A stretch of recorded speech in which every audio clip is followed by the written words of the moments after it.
Prior to 1960, many composers were experimenting with the new electronic music medium. Many compositions were explorations of what was possible with the new technology and utilized things like white noise generators and sine wave oscillators to produce unique sounds.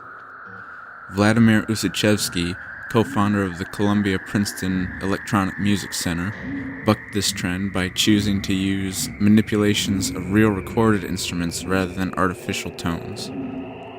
However, after a trip to Europe, Ussachevsky, inspired by the new technology and techniques he saw in use there, began incorporating more artificial sounds in addition to the real instruments in his compositions.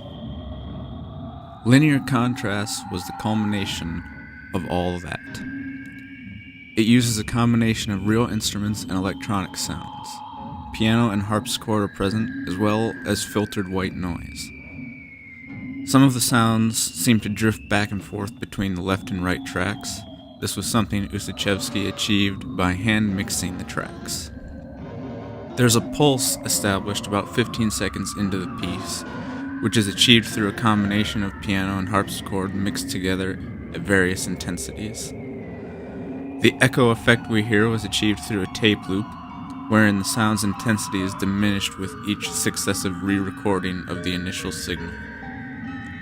One other notable component in the piece is the wobbly sounds at certain points, which may have been intentionally produced by varying the playback speed, or accidentally produced because of the tape running unevenly across the playback heads. I like this piece because, unlike a lot of other pieces at the time, linear contrast establishes a pulse which ties the piece together, rather than being a seemingly random collection of tones. I think this makes it more musically pleasing than some of its contemporary compositions.